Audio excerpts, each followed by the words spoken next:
Hello, hello to our HyperDoc community. Happy Saturday or any day that you're watching.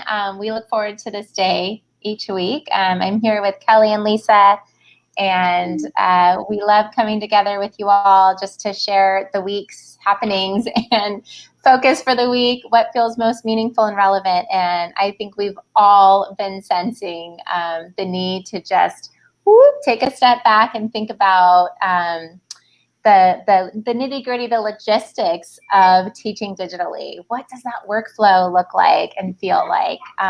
So many teachers have been working tirelessly like around the clock to figure out how to add in links and what's my home base going to look like and how am I going to push things out to families, and that didn't work, let me try it a different way. And so we are here today to hopefully share some of our favorite pro tips and just some things that we've learned through the process.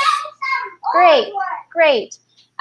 So that's it. We want to just kind of share some of our best practices, things we've seen out in classrooms, digital classrooms, in order to make this easier for everyone. Thank you, Sarah. I'm just going to hop in really quickly and say that I've been noticing in the many hats that I wear as an instructional coach, as a teacher, as a parent as well, workflow is a really big part of all of our lives right now. And I think we need to take a minute first to reflect on what it encompasses these days. It's a lot of stuff. And if you're like me, I don't really like clutter. So I like to have a nice, clean workflow organized, and that's actually a space that I need in order to take in information and to learn. Like, can you do your work when your bedroom's messy or something like that? Or I don't know, I like to clean my house when I have big projects to do. My house gets really squeaky clean and then I jump on in. So I'm thinking about what we're asking students, parents, and teachers to do these days. There's a digital workflow, and then there's also the backpack workflow. Schools and teachers are sending materials home, workbooks, papers. I was given some resources like graph paper, protractors, rulers, in order to help. And so when it's time to sit down and do our online learning at home or to teach from home, we are balancing paper, books, and digital web tools.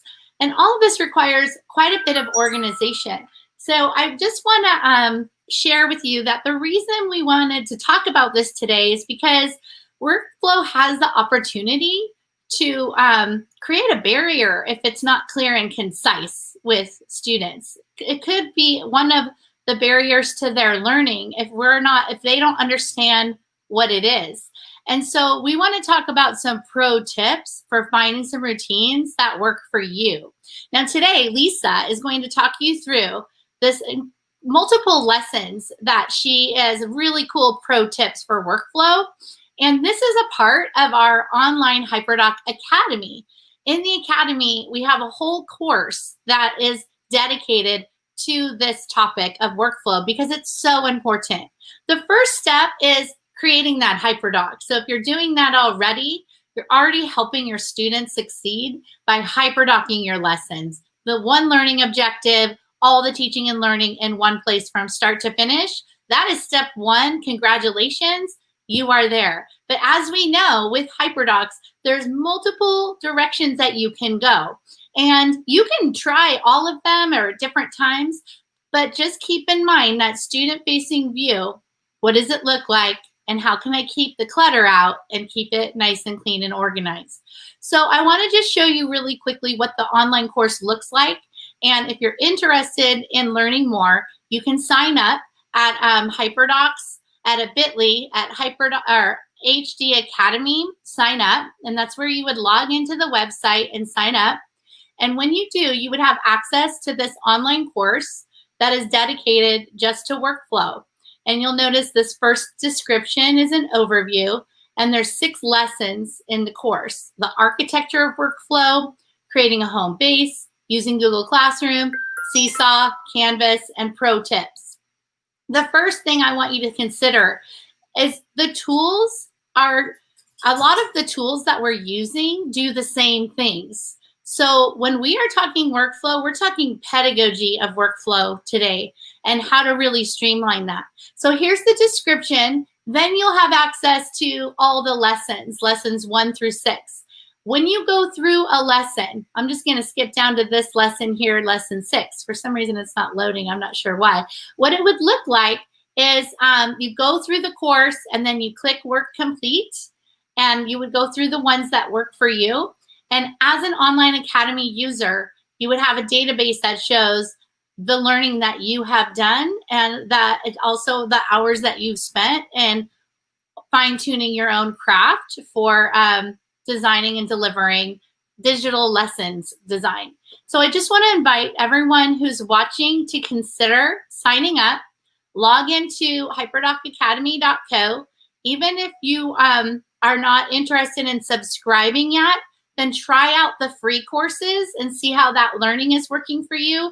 But once you subscribe, then you have access to over 200 courses just like this that are very specific with topics that are, I think, near and dear to a lot of our hearts as we're teaching and learning in this digital world.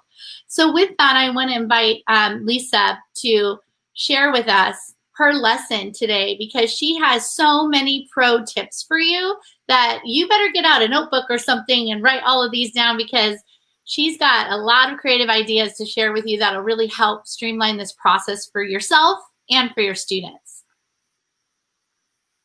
Thank you, Kelly. Actually, I'm going to go a little fast. So I saw some comments already that there are people new to their jobs and new to the grade level, and everyone is new to remote instruction if you are doing a hybrid or whatever. And so today's going to go a little fast, and I'm going to throw a lot of interesting thoughts for you to ponder and to think about. And so I want to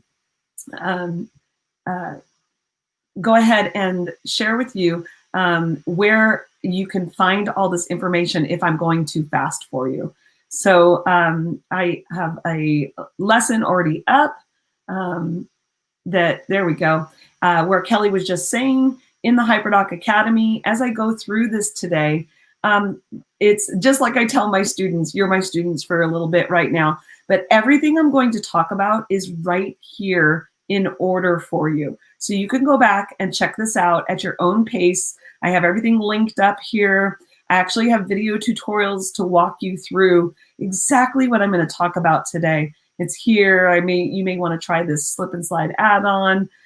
So I just want you to sit back and just listen for right now, and then go and check it out on our Academy if you'd like, or take notes. We're going to drop a lot of these links in our chat today.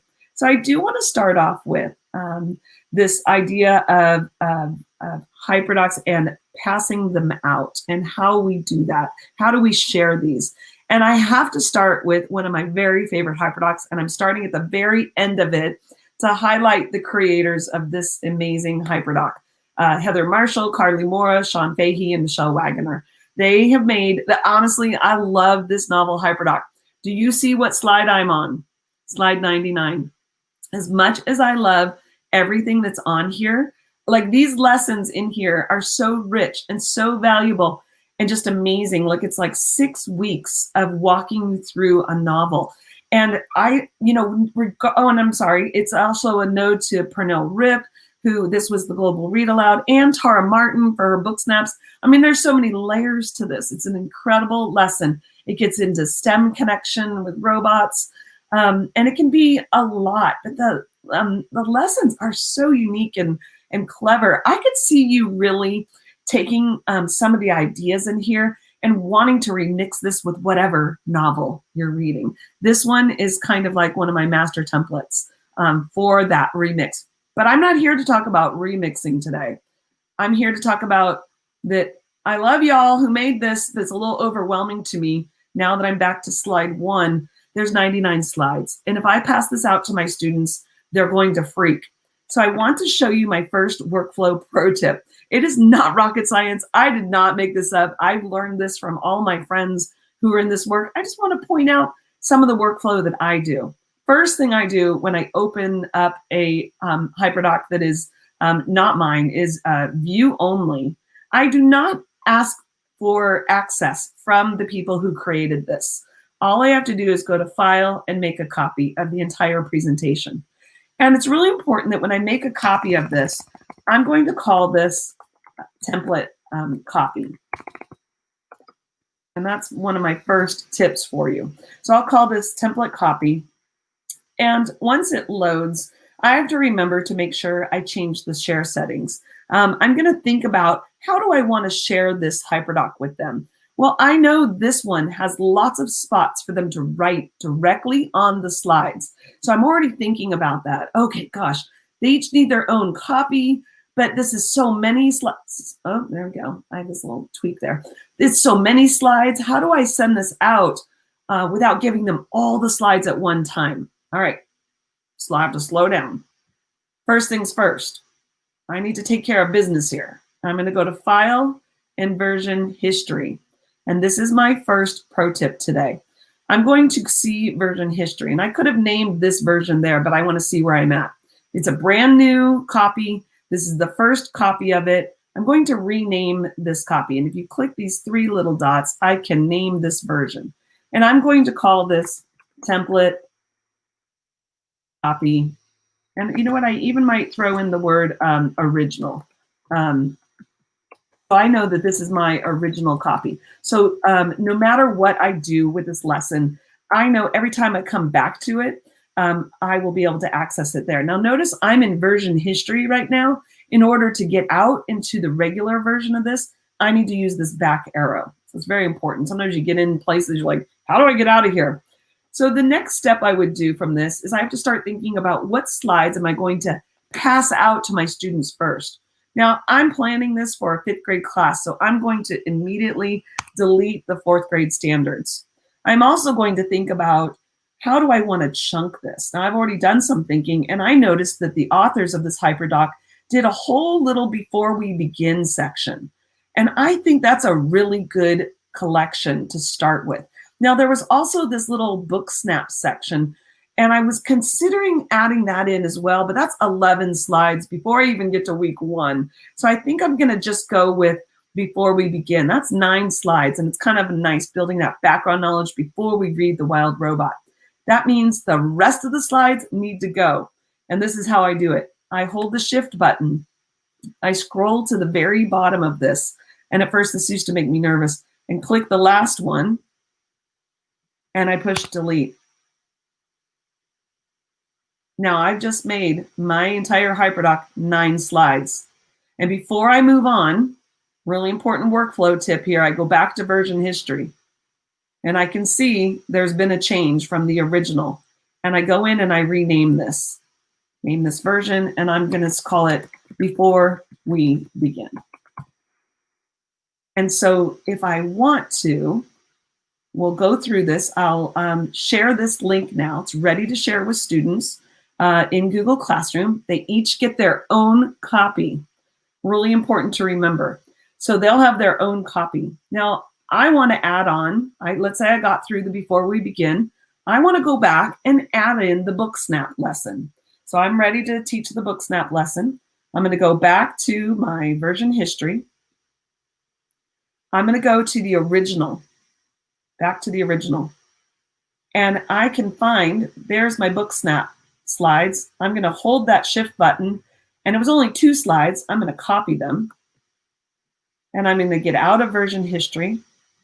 And I'm going to go down to slide 9. Now, real tip here is you have to select that slide, and there's an orange square around it. If I have not selected that slide, there will be no orange square around it. Once I select it, it just puts those new copied and pasted slides underneath it.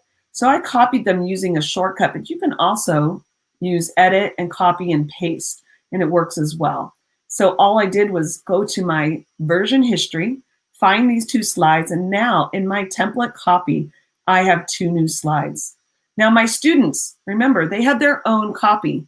These will not show up in their copy. So I say to the students, I have my template copy linked in my Google Classroom for everyone to access. And that day in class, I say, class, I want you to go to my template copy. I want you to find slides 10 and 11, and I want you to highlight them, and you can use Command C if you are on a MacBook, or Control C if you're on a Chromebook, or you can just go to Edit and Copy. And class, I want you to go to your copy and paste these slides in. Now you can continue to do this process all the way through, adding as many times as you want. See, there was another version of there. I can go back to the original copy, and this is a really important part. I'm going to sort of go into that. I need to think about this in week one. Week one goes all the way until, a few more slides to slide 22.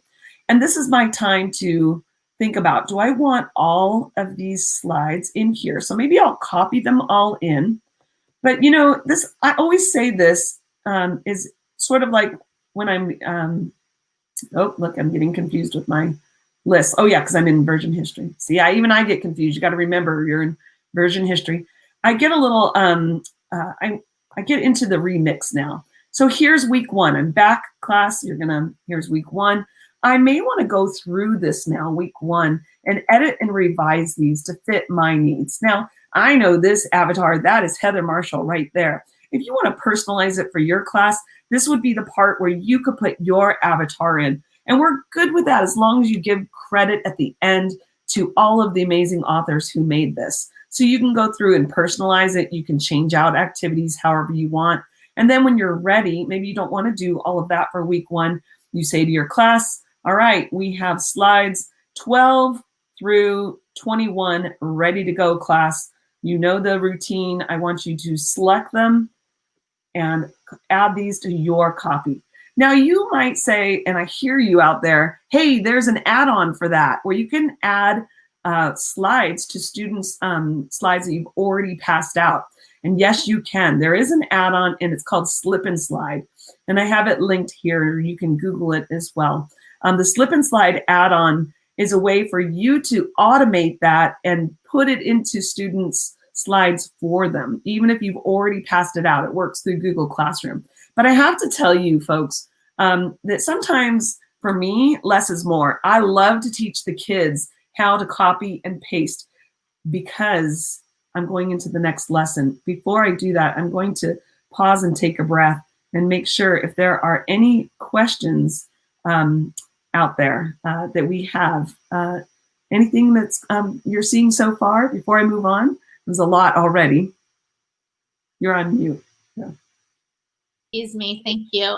There's a lot of great tips already, Lisa. I just want to reiterate the importance of what you're sharing, that although we're all feeling very overwhelmed and there's a lot of directions to go, your advice is to simplify it and teach the students the workflow. And I think that's a really important takeaway because this is the type of learning that they will have to go through for the rest of their educational career.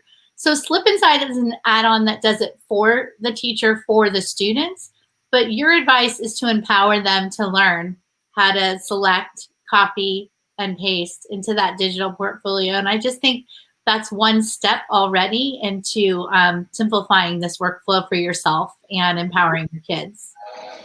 I just want to add on, Lisa, it is so amazing to see like different ways to pass out your slides, right? Or your HyperDoc. Like it's so, I love seeing different versions, different ways. I have a lot more to share. So I'm ready to go with the next lesson. And you'll see how these skills build upon each other. So in this next lesson, one little word, and I want you to see this at the bottom of this lesson. This HyperDoc was actually created by Sarah.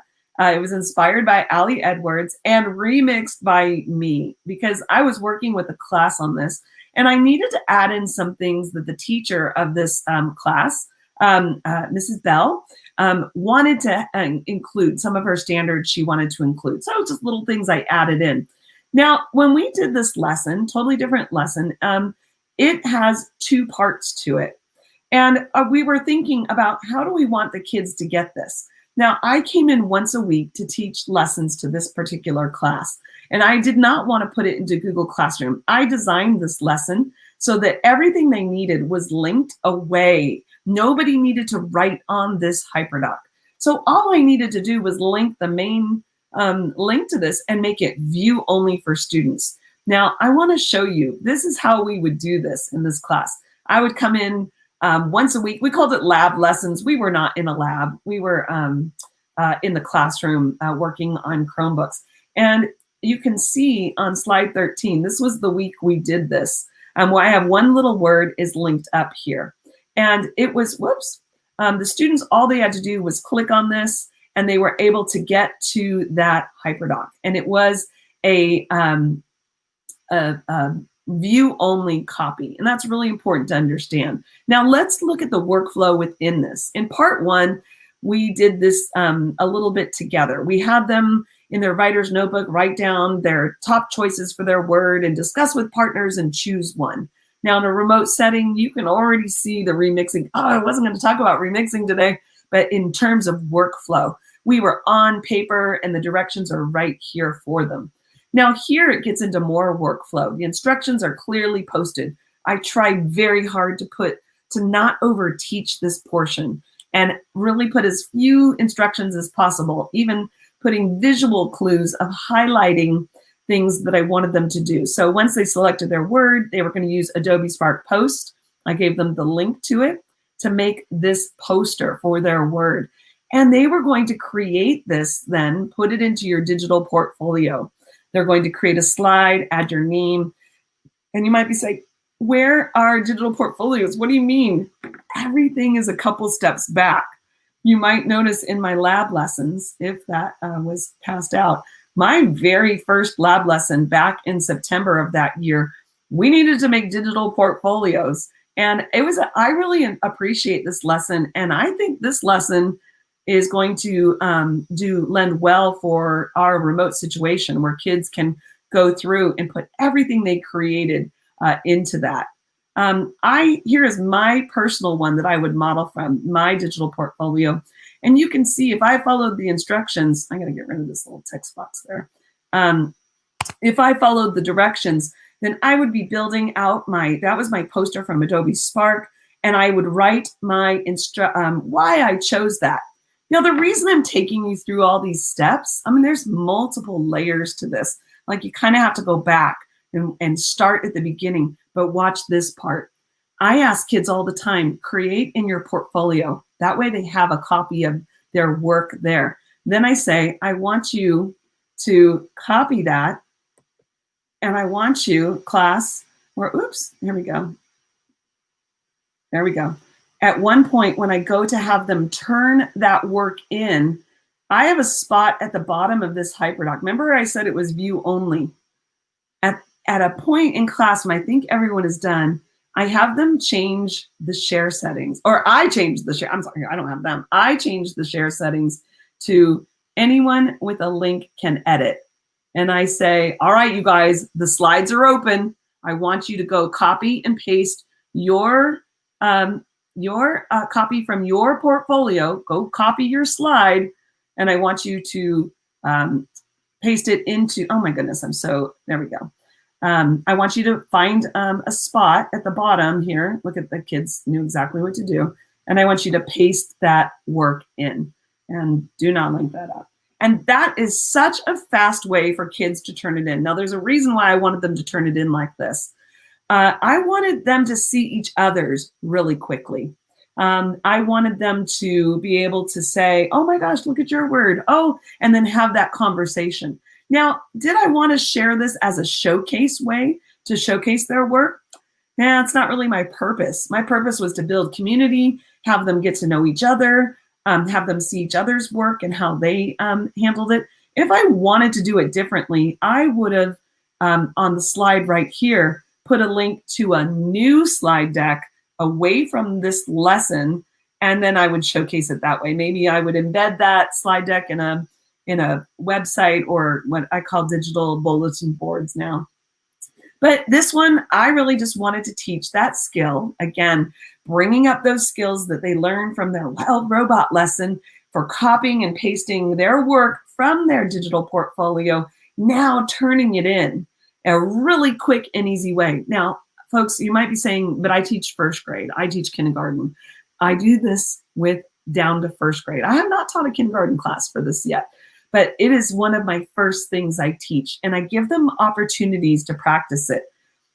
All right, I have one last workflow tip to go. This lesson also has a part 2.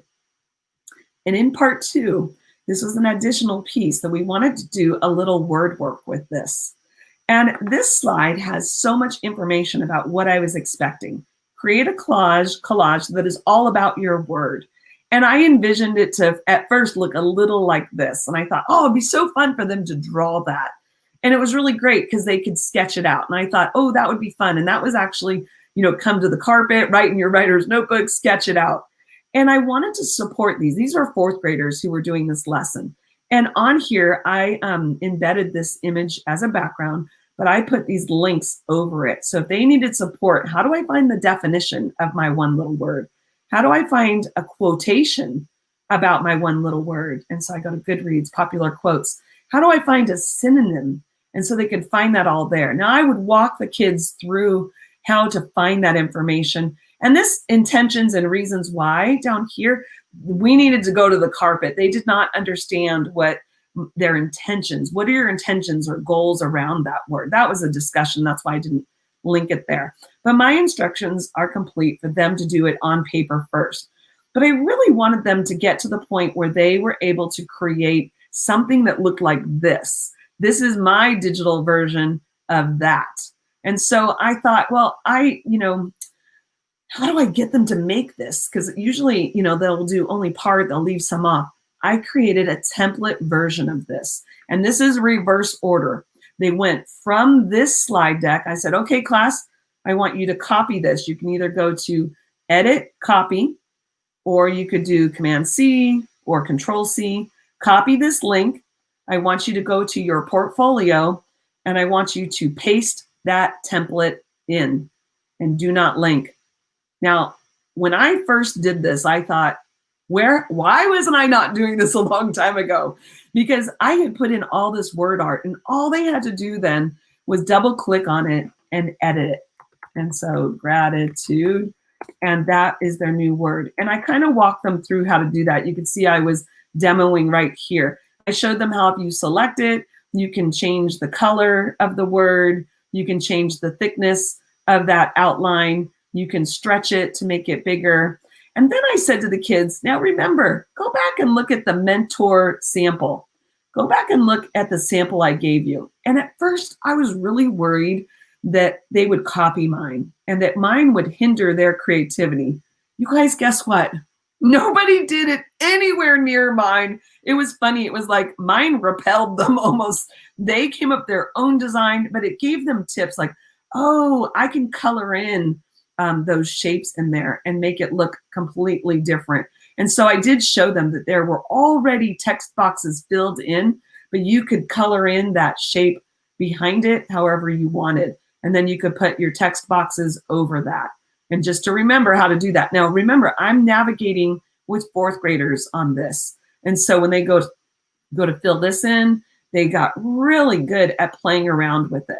And I wanted them to be able to trick it out and maybe, keep going back. What do you notice on this? And they said, oh, I noticed how you put a shape behind that one little word in gratitude. How'd you do that?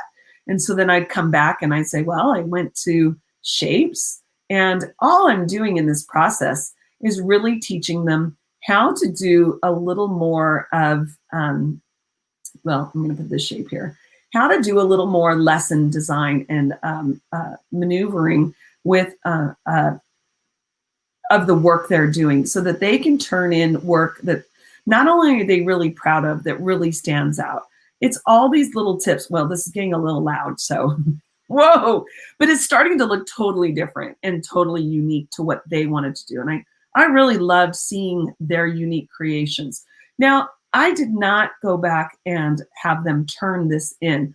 I had their digital portfolios all in one folder, and I could just scroll through it and see, oh, who was getting their work done and who wasn't. It was kind of delightful to see all of the work that we had been doing collected in one place.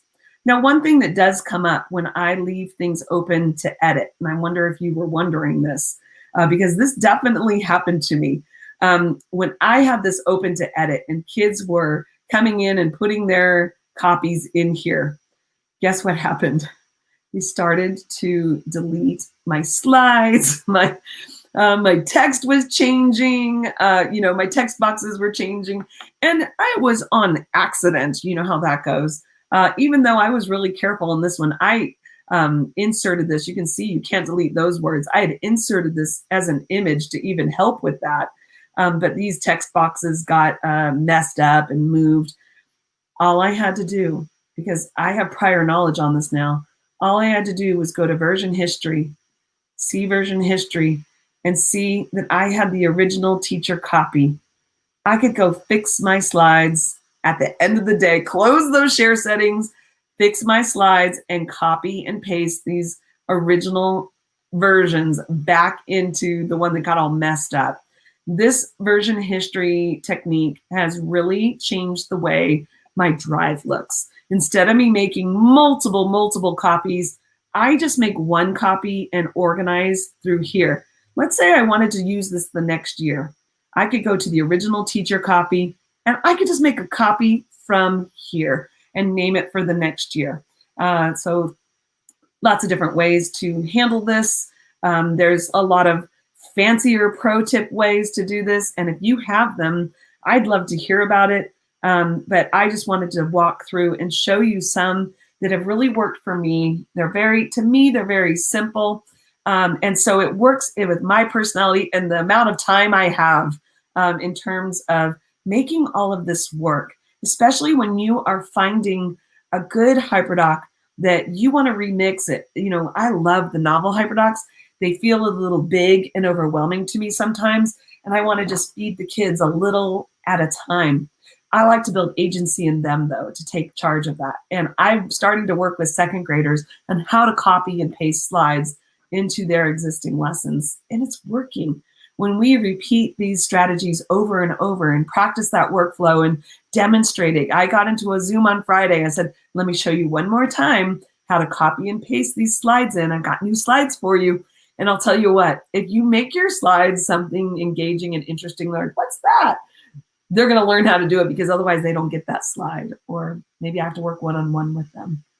Whew, I got through it. So what do you guys think? You did it, Lisa. That was amazing. The chat is really appreciating all of the strategies that you shared, and you just touched on so many important key factors. I just want to highlight one in particular and summarize again. A really important pro tip that you shared was designing the template. And although that sounds really simple, sometimes we get an idea in our head and we see something online and we might put it on a slide and ask students, or on a Google Doc, and ask students to recreate it. But creating the structure for that alone could be really like a whole nother step for that student. So building that template is really, really key in a way to support that organizational piece for students, so they just go in, put their own font. And here's what I mean. I've seen some examples such as create a slide about yourself, include these 8 things and 5 pictures and 2 quotes that inspire you or something. And it's just the directions that are there for the student, but there's no template. So from the student view, they have this blank canvas, which I love that strategy, but fitting all, like when you have a rubric for many things that you have to do, and then you're trying to fit it all onto a slide, that requires quite a bit of design and organizational skills. So think about where you want your students to put their energy into the work. Kelly, that was it. That's why I made that, because it wasn't about necessarily how it looked. I wanted them to focus on the content. Yes, exactly. So it's a little extra step that their thinking is focused on just the work. Now, other times you might have them design a slide, but that wasn't the purpose of this. The purpose was the content. And so that's just a great strategy. Another thing about this too is that when I'm in the middle of a HyperDoc, the kids, their understanding and their questioning or their lack of understanding will come up. And I think, oh my gosh, I need to add something to build more thinking behind, or more comprehension, or more understanding. So I'm constantly adding in these slides into a lesson I've already made, and then thinking, this all started because of this. How do I get this to them? I already gave them the slides. Now what? And then I was like, why didn't I think of this? I don't need to overcomplicate this. Yeah. Yeah. I think too, one of the things that another added benefit to providing that template or a mentor slide in this case, as the teacher, you kind of sit in the seat of the student.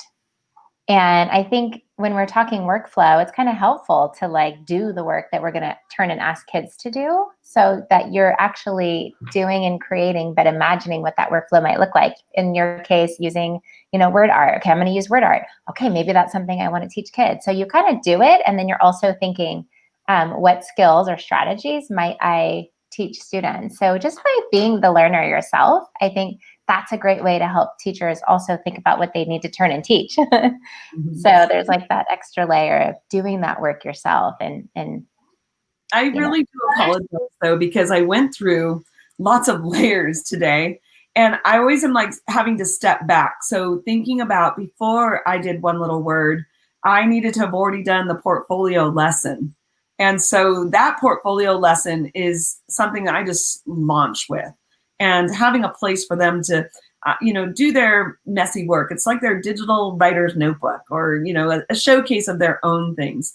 And then thinking about, where am I posting these lessons? If I'm not posting them in Google Classroom, that's why I made that slide deck of weekly lessons that they could see. And I've seen teachers use many variations of that.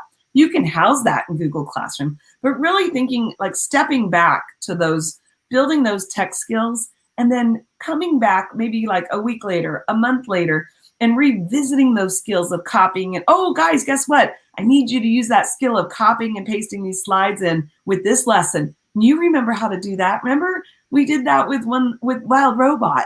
And they're like, oh yeah, I know this. And it all pays off. So in the beginning, I saw someone commented that it's really hard when they're remote and you can't see them. They don't have helpers. Just go slow. And if they mess up, it's totally okay. They have kind of all year to be working on that portfolio. They can go back. You can work with them one-on-one, have them screen share with you. That's been helping me in the remote situation where I work, and they just screen share with me, and I can walk them through it. If I can get them to screen share, that's another learning curve, right? Or I screen share just with them and have them ask questions. But thinking about, how do I keep using these skills so that later, by the middle of the year, they're just flying with some of this. They're like, oh yeah, I know how to do that. Right. It will really help you. And it's amazing to see that happen, and even with very young students. Yes. And it's very exciting. Just like they're learning to read and then the light bulb goes on, it happens with tech skills as well. I just want to remind you as well that what Lisa is demonstrating for us today, and you can hear the passion in her conversation, is that this academy, this community, is about the craft of teaching. And yay, Marilyn, thank you so much for being here and sharing this. Doing the work as a student is important. And Marilyn knows, because she's been a part of our community for a long time. HyperDoc Academy and HyperDocs is about the craft of instruction and the creativity that students and experience and teachers provide. And that does require being the student a little bit.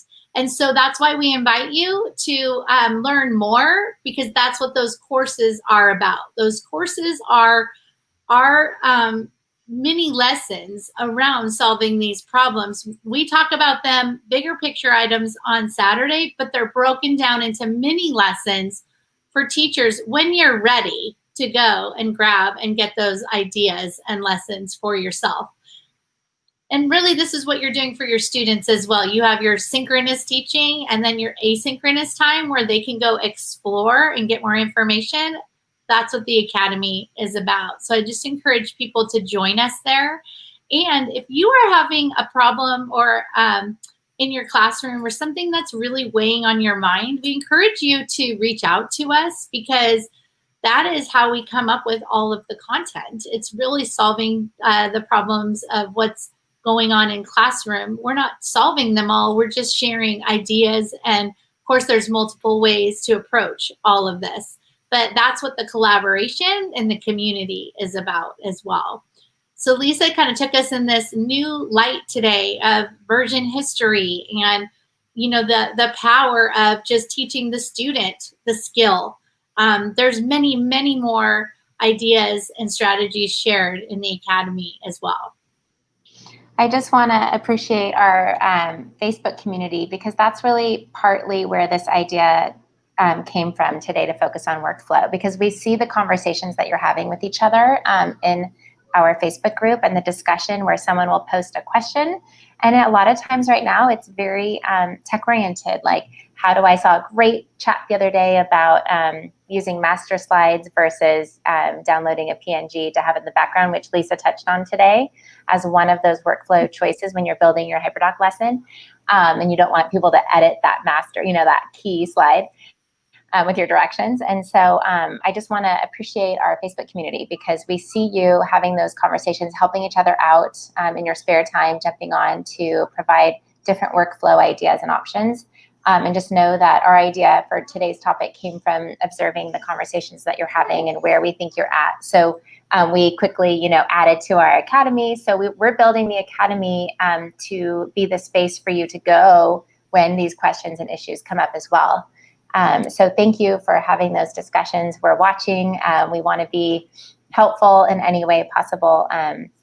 Well, Sarah, you brought up something really great, and I don't think I tried to say it when I was in the middle of it, but adding some of this workflow pro tips to your repertoire, you'll start to see and adapt them to your personal needs. So I used to always make a screenshot of the slide and insert it as a background so they couldn't erase it. And then I kind of stopped doing that because it was extra work. Like right now, we're so busy. I needed to do something even faster than going through that process and then adding the links on top of it. That's why I am so into version history now, and just going back in time travel, go back and grab my original and paste it back in. And so I grow and evolve with my own workflow strategies as well. And so as you're trying some of these, they may work for you, and you may want some of your old strategies as well because you're comfortable with them.